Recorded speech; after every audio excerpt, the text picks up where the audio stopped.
Hello, Steve White, Steve Arts 89. Well, I've been doing a Alfred Hitchcock marathon because I remembered I have a Blu-ray box set that's 13 years old I still haven't watched, and I watched Psycho recently on Blu-ray, and I thought, you know what, you watched these films back in the day on VHS on a small TV, you need to give them a bit of more respect and watch them, in HD. There's a lot of YouTube 720 videos and, 1080 HD and some other ones on streaming that are quite good prints. And I thought, show them some respect, watch them properly. And that's what I've been doing. So I didn't watch some of his silent films. I just did a review of his 30s films. I'm sort of going decade by decade because he made so many films. That's the only way to do it. And now we're into the 40s. Now the 40s I think is one of his best eras. He moved to Hollywood. He did his first film in Hollywood because he started off in Britain. His first film in Hollywood in 1940 for David Selznick. It was Rebecca. It's amazing. It's a big gothic drama. It's just really well produced. Basically this poor little girl falls in love with Larry, Laurence Olivier, and moves back to his mansion, on the hill, and he has to contend with the lady of the house who's been running the house because basically his wife died the year before, and no one is letting her forget just how amazing his former wife was, including Judith Anderson, who plays the lady who's taking care of the house. She, of course, played the Vulcan Empress, who restores Spock's Katra in Star Trek 3, and she's amazing in this film. Won't give away the ending. There's a bit of a mystery about, how certain people died and so forth, and it's really well done. Everything about it, the production's amazing, the atmosphere is amazing. It was Hitchcock saying, I finally got all the resources of Hollywood, all the power of Hollywood, and I can make a great film, and he did. Now, Foreign Correspondent is an interesting film. It's basically where a journalist gets sent off to report on some pre-war sort of politics and what's happening, and I'm surprised at how well it holds up and how much the media and politics haven't changed. I really was surprised at how relevant this film played all these decades later, but it did. Now, Mr. and Mrs. Smith, not very interesting. Basically, the wife's upset that the husband wouldn't consider remarrying her when she posed the question to her, and then they find out they're actually not married due to a little kerfuffle, and although he's begging her to get married, she's like, no. So she just talks to him the whole time. The chemistry's okay, but it's not great. And I thought this was what Mr. and Mrs. Smith was based on, the spy story. I thought it was going to be two spies, and not that interesting. One of Hitchcock's sort of earlier attempts at putting together a couple that has some sort of sparks and having that sort of thing that worked with other actors, it didn't really work here, I don't think. Now, Suspicion is Cary Grant and I think Joan Fontaine, is it? Or is it Ingrid Bergman? I'm getting these actresses confused, and they've appeared in many films. But basically, it's a bored housewife. She's rich, and she's got too much time on her hands, and she starts to suspect that her husband, who is a bit of a cad and likes to gamble, is plotting to kill her. And I won't tell you if he is or not. Saboteur is an interesting one. Very cute actor. I remember this one. I got this out from the library when I was at uni, and the actor is really cute. He gets accused of killing a friend of his in a fire in a factory that was actually set up by a spy, and he gets framed and he has to try and work it all out. He goes on the run. He meets up with a woman who, of course, has to hand him in because, she's a good American and all this. It's interesting the way they look at the media and propaganda and spies and all this and how it works. It's quite a good movie. Not going to give away anything. Shadow of a Doubt is Hitchcock's favourite film, I hear, and I'm surprised because it's not really remarkable. It's basically Joseph Cotton plays Uncle Charlie, who comes and stays with his family, including his niece who's named after him, and she starts to suspect that he's actually been killing rich women.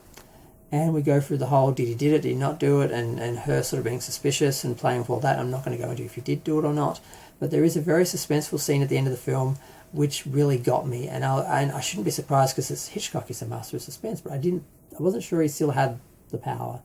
But I was watching the film on the outside of the room doing something, and this scene happened, and I was like, oh my god, I was just frozen, oh my god, just watching every frame, what's going to happen, and I'm like, damn, he got me.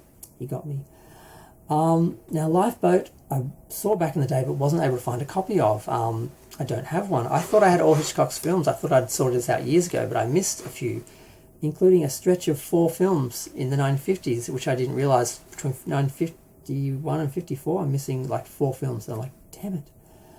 But I'm just going to have to do them separately, I guess. But yeah, here we have an interesting film. literally set in a lifeboat. Hitchcock's cameo is a picture in a paper, and they did a really good job of it. But I remember it, but it was more like a challenge of can you do this, as opposed to a good film. Not as bad, it's just not great. Now, Fighting Generation was a United States propaganda short I never saw, didn't find it, didn't even realise it was here. Spellbound. Now, Spellbound is great. Spellbound has some great visuals that were either inspired by, or he worked with Dali to do these. I know he did a short film with Dali. And it's basically a guy who takes over the role of a psychiatrist at a mental institution, and they find out he's actually pretending to be the doctor. He's not actually the doctor who's supposed to be showing up.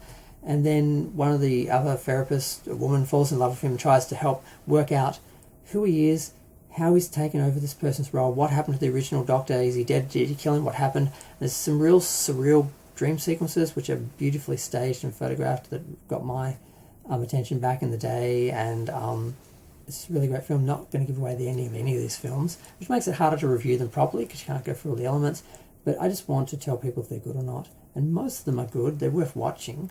Some of them are really remarkable and really, really you have to see. Others are just like, you made a good film, you made a nice film, you know. Notorious. Now, Notorious, I'm getting this confused with the Paradine Case, which was the next film. I have to double check before. I'm just going to talk about the Paradine Case while I Google and make sure, because some of these films have very similar themes, the same actors, sometimes back to back, and I don't want to get anything mixed up because I did that in an earlier video and had to restart it. But the Paradine Case is about a woman who is accused of killing her husband, and Cary Grant takes on the case, and his wife has issues because he starts to fall in love with the accused, and it's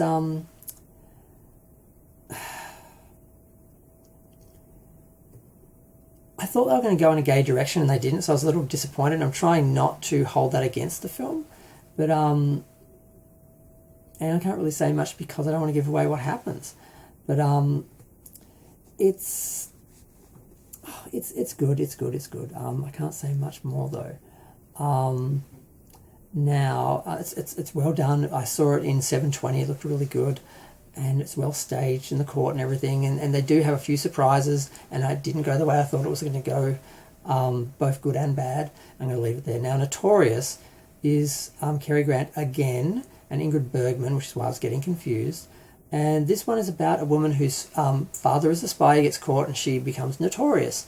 And then some people grab her and get her to do spy work on their behalf because they think that she will be able to penetrate the spy world because of her father's reputation.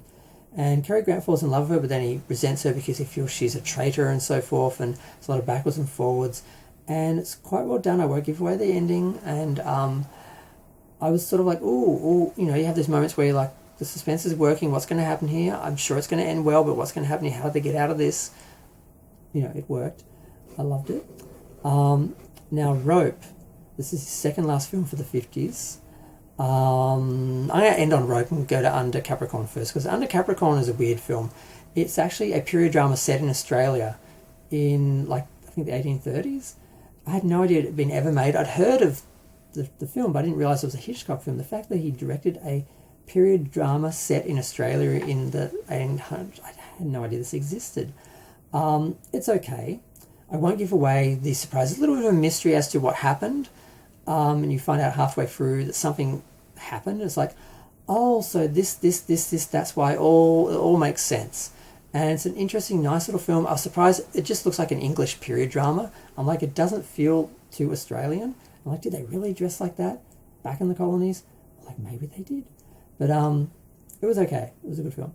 Now, of course, Rope. I have to talk about Rope for a couple of minutes. Rope is a great film. Now, the Rope kind of hurt the gays, because it sort of established in people's minds this connection between the affluent, intelligent, sophisticated gays being like criminals and murderers and dangerous.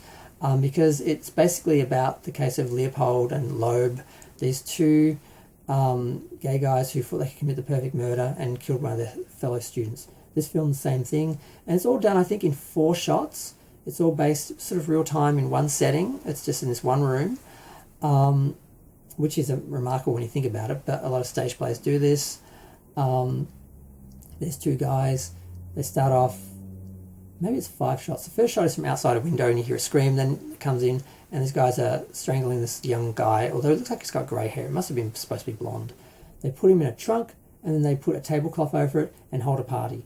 And the whole time it's like, are they going to get caught? Are they going to find, who's going to work out what happened? Is someone going to open the trunk? Someone going to work this out? And one of them is just playing games and putting little clues out in front of people because he loves it. The other guy is actually really struggling with what happened. And James Stewart's in it.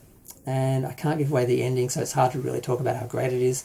But I had to turn the volume down a little bit because the speech at the end, which is really good, was a bit loud. There's some lighting which plays in it, which is really good. The setting, I said, is good. There's only one fault. I will fault it with production-wise, but I'm not going to comment on it because if you didn't notice it, I don't want you to notice it because once I saw it, I couldn't unsee it. But it's a great film. I feel like it was the big hit that he sort of ended off the decade with, not the last film he ended off the decade with. But that's it for Hitchcock in the 40s. I can't believe I got to 11 minutes. I might trim that very end off there so I'm under 10 minutes, or under 11 minutes, still in the 10-minute area. But I'm going to go. Feel free to share, like, comment, subscribe. Let me know what you think of Hitchcock and his career, particularly in the 40s when he went to Hollywood. I think he made his best films. Other people say he made his best films when he was still in Britain. I think they're biased because they're probably British. But the 50s and the 40s were his most interesting decades, and we're about to go into the 50s.